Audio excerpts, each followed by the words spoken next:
Naglaan ang gobyerno ng mahigit 100 bilyong pisong pondo para sa flood control projects. Pero pagtitiyak ng mga opisyal ay mas magiging mabusisi raw ang pagpupondo sa bawat proyekto. Narito po ang report ni Marian Enriquez. Pinakamalaking bahagi ng 2027 budget, edukasyon as usual. 976 billion pesos ang planong ilaang pondo para sa Department of Education. Number 2, ang DPWH na may 644 billion pesos. Sa pondong yan, 107.4 billion pesos para sa flood control projects. Ibabalik ang pondo kahit na may mga isyu ng umano'y ghost projects, substandard na gawa at milyon-milyon hanggang trilyong pisong mga questionabling proyekto. Pero ang tanong, ibabalik din ba ang tiwala? Sa press conference, sinabi ni Acting Budget Secretary Kim Robert De Leon na kailangang mapondohan muli ang mga flood control projects dahil may mga proyekto raw na nasimulan na. Hindi naman din po natin po pwedeng pabayaan yung mga naumpisahan na ng mga flood control projects at mas hindi po magiging maayos yung epekto kung mananatiling nakatiwangwang yung mga naumpisahan ng mga flood control projects. Hindi lang basta pagpapatuloy ng construction ang kailangan. May pumping stations, facilities, equipment at maintenance na kailangang pondohan taon-taon. Sa proposed 107.4 billion pesos kasama ang maintenance, repair, rehabilitation at improvement ng existing infrastructures. May 19.6 billion pesos din para sa capital outlay ng ongoing foreign assisted projects at higit 3 billion pesos naman para sa flood control program ng MMDA. E paano naman sisiguraduhin na hindi kukurakutin ang pondo? Ayon kay De Leon, mas mahigpit na raw ang pag-vet sa mga proyekto. Duly supported ngayon pa lang ng actual program of works ang mga ito upang masiguro natin na hindi ito magiging mga ghost flood control projects kapag ito ay naaprubahan ng Kongreso.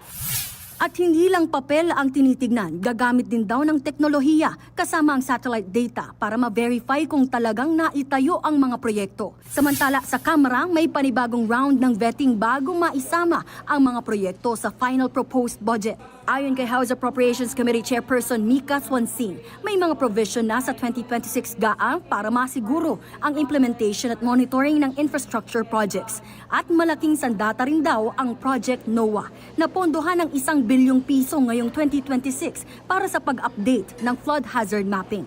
Ayon kay House Majority Leader Sandro Marcos, ito raw ang dapat maging gabay sa pagpili ng mga proyektong uunahin. I think Project NOAA is going to be a big guideline as to what the priorities are going to be. I need to check. Hindi pa namin nakita yung budget, but we need to see how well it was followed within the NEP. Kaya kung may mga lugar na gustong dagdagan ng pondo, hindi dapat dahil may nagpasok ng insertion. Dapat may data, dapat may pangangailangan, at dapat may basehan. Sinabi rin ni Sandro na wala raw marching orders mula sa Pangulo. Ang legislature pa rin daw ang magdedesisyon sa budget. At sa usaping transparency, may diretso ring mensahe si House Speaker Bogie D. Hindi sapat na sabihin kung magkano ang ginagastos. Dapat maipakita kung ano ang nagagawa ng bawat piso. Ang bawat piso ay dapat may katumbas na ginhawa sa bawat Pilipino. Yan ang dapat abangan sa 2027 budget dahil hindi na lang basta tungkol sa kung magkano ang flood control. Ang tanong ay kung nasaan ito, bakit doon ito itinayo, at paano ito gagawin. Ang pinakamahalaga sa lahat, paano sisiguraduhin na ang bawat piso ay talagang pangontrabaha. Sa August 17, magsisimula ang budget briefing dito sa Kamara mula sa economic managers ng DBCC o yung Development Budget and Coordination Committee. Dito ilalatag ang mga detalye gaya ng revenue projections, ang borrowing levels sa yung utang ng bansa at ang kabuang gastusin ng gobyerno. At habang gumugulong ang budget process, isang bagay ang dapat hindi malubog. Yan ay ang accountability. Nagbabalita mula sa Frontline, Marian Enriquez.